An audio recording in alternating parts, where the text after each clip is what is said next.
dia cerita ya, udah sembuh, taunya sembuh gimana ketika dia ngasih makan anak-anak anjingnya, anak-anak bulunya, udah nggak sakit lagi nih di bawah nih salah satu. Iya. Kamu punya total 14 anak bulu. Anjingnya 14. 14 anjingnya, oke. Dan ini... Yang bulu yang lain ada soalnya. Bulu apa? Maksudnya kucing. Kucing juga, kucing berapa? Kucing 20-an lah. 20-an, oke. Ada juga bulu yang lain. Apa? Kalau ini kan fur, kalau feather, bebek ada juga. Bebek juga ada. Apa dua. lagi? Bebek 2. Terus apa lagi? Bulu apa lagi? Udah. Udah ya. Udah. Oke.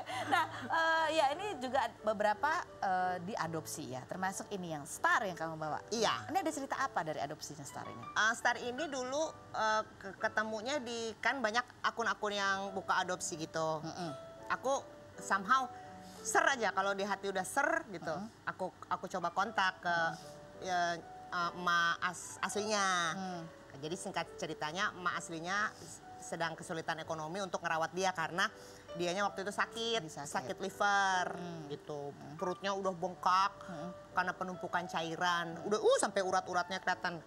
Terus udah deh, ya udah akhirnya aku DM, ya udah dijemput pakai pet transport, nyampe di rumah. Oke. Gitu. Ini ada video juga kompilasi beberapa anjing yang direscue oleh DJ ya. Iya. Kita lihat yang berikut. Ini kan kamu merescue ya. Tadi Iya. yang pertama-tama itu kan kita lihat kecil banget. Ada cerita apa? Bener. Yang kecil banget. Yang berenang.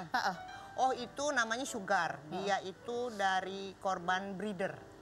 Jadi kalau di ya nggak semua sih ya, maksudnya oknum breeder ya. Nanti saya salah ngomong. Oknum breeder. Kalau oknum breeder yang nggak bertanggung jawab kan itu induknya itu ya hanya digenjos untuk berproduksi terus aja gitu, berproduksi punya anak terus nanti anaknya dijual begitu terus tanpa dianya sama sekali nggak diperhatikan kesejahteraannya gitu. Jadi dia waktu ketemu aku tuh aduh sama orang aja takut gitu, gemeteran terus, dipegang aja nggak bisa, gemeteran gitu terus.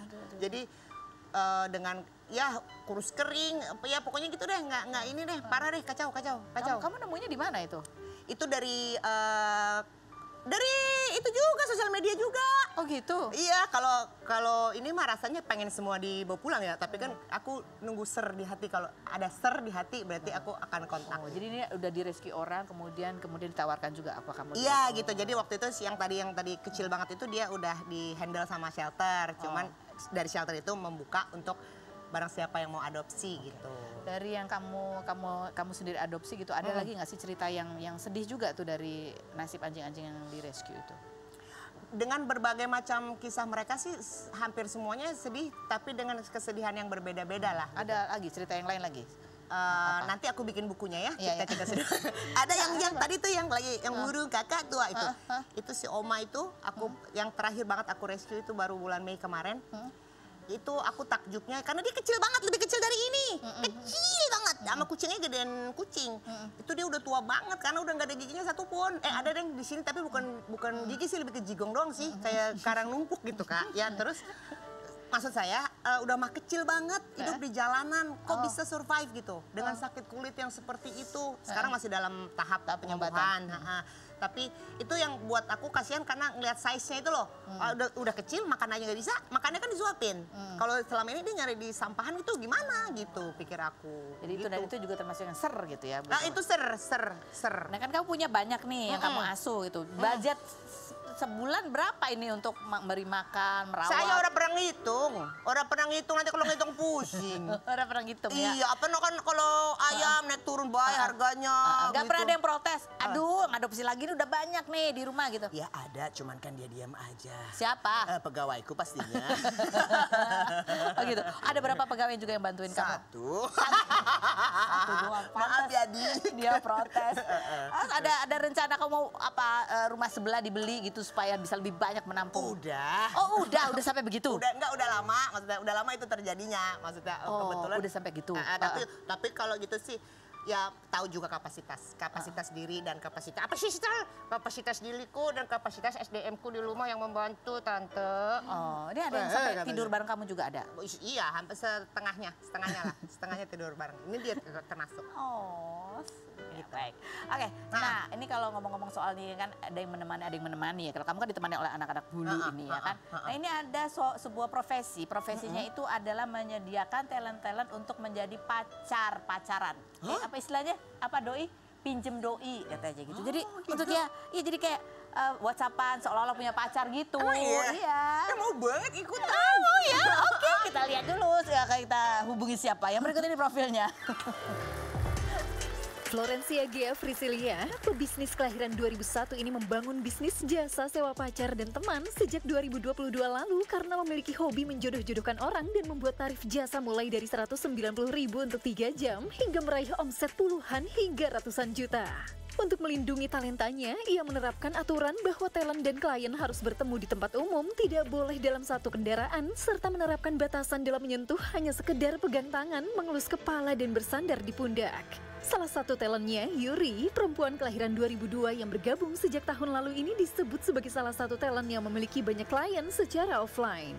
Sedangkan Christopher Rafael Tehubiulu, pria kelahiran 2005 ini merupakan salah satu kliennya yang pernah menggunakan jasa sewa pacar, namun kini bergabung menjadi talent. Seperti apa pengalaman kurang menyenangkan yang dirasakan oleh pemilik, talent, sekaligus klien pinjam doi? Saksikan kisah selengkapnya hanya di Rumpi No Secret.